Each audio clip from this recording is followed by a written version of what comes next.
प्रिय विद्यार्थियों, मैं डॉक्टर खेमचंद महावर, सह आचार्य राजनीति विज्ञान विभाग, राजकीय महाविद्यालय बहरोड। आज हम मत्स्य विश्वविद्यालय के पाठ्यक्रम के अनुसार द्वितीय वर्ष सेकंड ईयर का जो सेकंड पेपर है, इंडियन पॉलिटिकल सिस्टम, भारतीय राजनीतिक व्यवस्था के अंतर्गत संसद का अध्ययन हम कर रहे थे।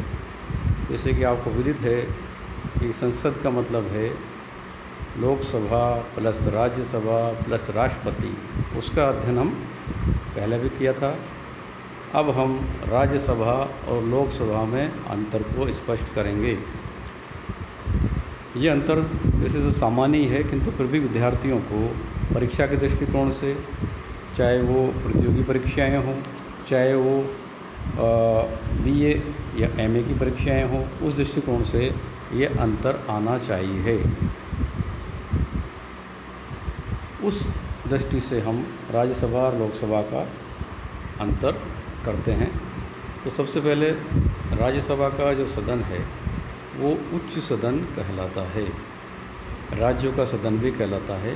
जैसा कि आपको पता है कि राज्यसभा में भारत के जो 28 राज्य वर्तमान में, पहले 29 थे, जम्मू कश्मीर को अभी केंद्र शासित प्रदेश बना दिया गया है, जम्मू कश्मीर और लद्दाख को। इस प्रकार से अब 28 राज्य हैं। ये उन 28 राज्यों को तथा जिन केंद्र शासित प्रदेशों में विधानसभाएं हैं, उन राज्यों का प्रतिनिधित्व राज्यसभा में किया जाता है। जैसा कि पहले मैंने बताया था कि राज्यसभा बनाए जाने का आधार यही था कि भारत में संघीय शासन व्यवस्था है और संघीय शासन व्यवस्था में केंद्र और राज्य दो अलग अलग घटक हैं। राज्य अपने अधिकारों को सुरक्षित कर सके, अपनी सीमाओं को सुरक्षित कर सके, अपनी सभ्यता और संस्कृति को बचाए रखे और राज्य अपने हित का सर्वोत्तम प्रतिनिधित्व कर सके। इसलिए राज्यसभा का गठन किया गया है। राज्यसभा में जनसंख्या के आधार पर प्रत्येक राज्य का आनुपातिक प्रतिनिधित्व दिया गया है। भारत के जो अलग अलग राज्य हैं, वहाँ से भिन्न भिन्न संख्या में राज्यसभा में सांसद चुने जाते हैं। भारत की राज्यसभा और अमेरिका की सीनेट से तुलना की जाती है, किंतु सदन के दृष्टिकोण से अवश्य ये तुलनीय है। किंतु सीनेट और राज्यसभा में अंतर यही है कि जहाँ अमेरिका के सीनेट में 100 सदस्य होते हैं, वहाँ 50 राज्य हैं, प्रत्येक राज्य से 2-2 सदस्य निर्वाचित होते हैं। भारत में ऐसा नहीं है। भारत में प्रत्येक राज्य से जनसंख्या के अनुपात में सदस्य चुनकर आते हैं। जैसे उत्तर प्रदेश से राज्यसभा में सर्वाधिक 31 सदस्य चुन के आते हैं, जबकि जो राजस्थान है वहाँ से 10 सदस्य चुन के आते हैं। इस प्रकार का जो प्रतिनिधित्व में अंतर है वो जनसंख्या के आधार पर माना गया है। इसमें 2 केंद्र शासित प्रदेश भी हैं जहाँ पे विधानसभा है, पांडुचेरी जहाँ 30 सदस्यों की विधानसभा है, और दिल्ली जहाँ पर 70 सदस्यों की विधानसभा है। इन विधानसभा क्षेत्रों से दिल्ली से 3 और पांडुचेरी से 1 राज्यसभा सांसद चुनकर आता है। राज्यसभा को उच्च सदन कहा जाता है। दूसरा, लोकसभा जो लोकप्रिय सदन है वो लोकसभा कहलाता है। और इस लोकसभा का जो गठन है और इसके सदस्यों का जो चयन किया जाता है, निर्वाचित होते हैं, उसमें भारत का वो प्रत्येक नागरिक जिसका मतदाता सूची में नाम हो वो मतदान इसमें कर सकता है। अगला अंतर आते हैं हम, लोकसभा के सदस्यों का प्रत्यक्ष मतदान प्रणाली द्वारा चयन होता है, जबकि राज्यसभा के सदस्य का अप्रत्यक्ष मतदान प्रणाली द्वारा चुने जाते हैं। यानी कि लोकसभा का सांसद उस भारतीय नागरिक द्वारा चुना जाता है जिसकी आयु 18 वर्ष हो और जिसका नाम मतदाता सूची में अंकित हो। वह प्रत्येक 18 वर्ष का व्यक्ति लोकसभा के सांसद को चुनने का पात्र होता है, जबकि राज्यसभा के सदस्यों का चयन अप्रत्यक्ष मतदान प्रणाली द्वारा होता है। एकल संगणक मतदान प्रणाली भी उसको कहा जाता है, किंतु अप्रत्यक्ष मतदान द्वारा होता है। उसमें जनता की सीधी भागीदारी नहीं होती है। जनता द्वारा चुने गए विधानसभा के विधायकों के माध्यम से राज्यसभा के सांसदों का चयन होता है। राज्यसभा के सांसदों का चयन कैसे होता है, इस संदर्भ में हम पूर्व के अध्याय में पूरी प्रक्रिया, पूरा कोटा उस प्रकार से हम अध्ययन उसमें कर चुके हैं। उसमें यह भी बताया गया था कि लोकसभा की अधिकतम संख्या 552 होती है, यानी कि 530 सदस्य जो होते हैं वो राज्यों से चुन के आते हैं, 20 सदस्य केंद्र शासित प्रदेश से चुन के आते हैं और 2 सदस्य एंग्लो इंडियन होते हैं। इस संदर्भ में भी विस्तार से चर्चा पूर्व में की जा चुकी है। तो लोकसभा के सदस्यों की अधिकतम संख्या 552 होती है। उसी प्रकार दूसरी तरफ देखें तो राज्यसभा के सदस्यों की अधिकतम संख्या 250 होती है। 250 में से 229 राज्यों से चुन के आते हैं, 4 सदस्य केंद्र शासित प्रदेश से चुन के आते हैं और 12 सदस्य मनोनीत किए जाते हैं राष्ट्रपति द्वारा। राष्ट्रपति मंत्रिपरिषद की सलाह से 12 सदस्यों को मनोनीत कर सकते हैं। उन अनुभवी लोगों को, उन अपने अपने क्षेत्र में जो दक्ष व्यक्ति होते हैं, पेशेवर व्यक्ति होते हैं, उनको राष्ट्रपति द्वारा मंत्रिपरिषद की सलाह से मनोनीत किया जाता है।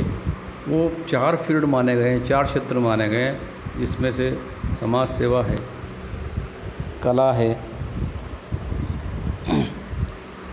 ये क्षेत्र हैं।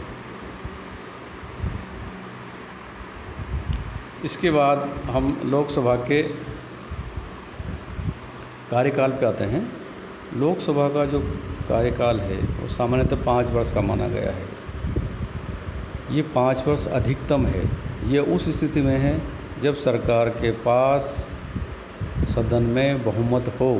यदि सरकार के पास सदन में बहुमत नहीं होता है और यदि वो सदन का विश्वास खो देती है, तो ऐसी स्थिति में सरकार 5 वर्ष से पूर्व, यानी कि 1 दिन, 2 दिन, 10 दिन, 1 साल, 2 साल कभी भी गिर सकती है।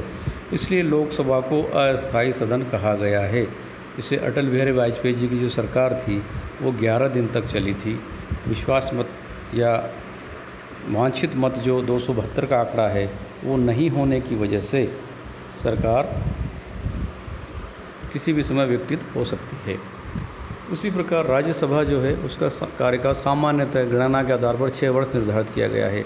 हालांकि भारत के संविधान में ये 6 वर्ष कहीं भी नहीं लिखा है, किंतु फिर भी ये लिखा गया है कि राज्यसभा के 1/3 सदस्य प्रति 2 वर्ष बाद सेवानिवृत्त हो जाएंगे। इस प्रकार से जो प्रति 2 वर्ष का जो आकलन था उसको जोड़ने के आधार पर राज्यसभा का जो कार्यकाल है वो 6 वर्ष होता है। यानी कि राज्यसभा जो है स्थायी है, राज्यसभा का कार्यकाल 6 वर्ष है। ये कहने को है राज्यसभा के प्रत्येक सांसद का कार्यकाल 6 वर्ष होता है और राज्यसभा का कार्यकाल अनिश्चित है। वो विघटित नहीं होती है, वो भंग नहीं होती है, वो सदैव चलती रहती है। राज्यसभा का प्रत्येक जो सांसद है वो 2 वर्ष में, प्रति 2 वर्ष में 1/3 सदस्य प्रति 2 वर्ष में सेवानिवृत्त हो जाते हैं। विद्यार्थियों को यहाँ एक बात और बताना चाहूँगा, क्योंकि विद्यार्थियों के मन में स्वाभाविक रूप से ये प्रश्न भी उठ सकता है कि जब प्रथम लोकसभा अस्तित्व में आई थी तो उस समय 1/3 सदस्यों को कैसे सेवानिवृत्त किया गया होगा। तो विद्यार्थियों इस संदर्भ में जो मैं बताना चाहूँगा कि जो प्रथम राज्यसभा थी उसके 1/3 सदस्यों की लॉटरी निकाली गई थी और लॉटरी में जिन जिन सदस्यों के नाम आ गए थे वो पहले 2 वर्ष में ही सेवानिवृत्त हो गए थे।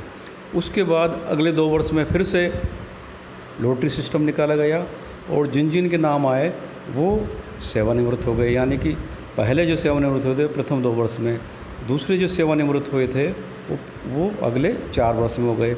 अब जब तीसरी बार जब सेवानिवृत्ति की बारी आई तो उन सभी सदस्यों का कार्यकाल लगभग 6 वर्ष पूर्ण हो चुका था। इस प्रकार से जो तृतीय चरण का जो सांसद सेवानिवृत्त हुए उनमें लॉटरी सिस्टम की आवश्यकता नहीं पड़ी, क्योंकि उनका कार्यकाल 6 वर्ष पूर्ण हो चुका था। इस प्रकार से आने वाले जो सदस्य थे वो प्रति 2 वर्ष बाद उनके 6-6 वर्ष का कार्यकाल पूर्ण हो जाता है और सेवानिवृत्त हो जाते हैं। प्रथम जो 2 कार्यकाल थे वहीं पर लॉटरी सिस्टम लागू किया गया, जिससे कि प्रति 2 वर्ष में 1/3 सदस्यों को सेवानिवृत्त किया जा सके। इसके बाद हम आते हैं कि दोनों सदनों की कार्रवाई संभालने के लिए जो मुख्य अध्यक्ष या सभापति बनाए जाते हैं, तो लोकसभा में अध्यक्ष और उपाध्यक्ष 2 पद रखे गए हैं और वो सदन से ही निर्वाचित किए जाते हैं। जबकि राज्यसभा में ये सभापति और उपसभापति नाम से जाने जाते हैं। लोकसभा में जो अध्यक्ष और उपाध्यक्ष जो होते हैं उनका निर्वाचन किया जाता है। यहाँ यह उल्लेखनीय है कि यदि अध्यक्ष और उपाध्यक्ष अपना इस्तीफ़ा देना चाहें तो वो क्या प्रक्रिया होगी, तो संविधान में प्रक्रिया अपनाई गई है। अध्यक्ष अपना इस्तीफ़ा उपाध्यक्ष को, उपाध्यक्ष अपना इस्तीफ़ा अध्यक्ष को सौंपेगा। वहीं यदि राज्यसभा में आ जाते हैं तो राज्यसभा में का जो सभापति होता है वो उपराष्ट्रपति होता है। उपराष्ट्रपति राज्यसभा का पदेन सभापति एक्स ऑफिशियो होता है, यानी कि जो कोई भी उपराष्ट्रपति बनेगा वो राज्यसभा का सभापति स्वाभाविक रूप से अपने आप बन जाएगा।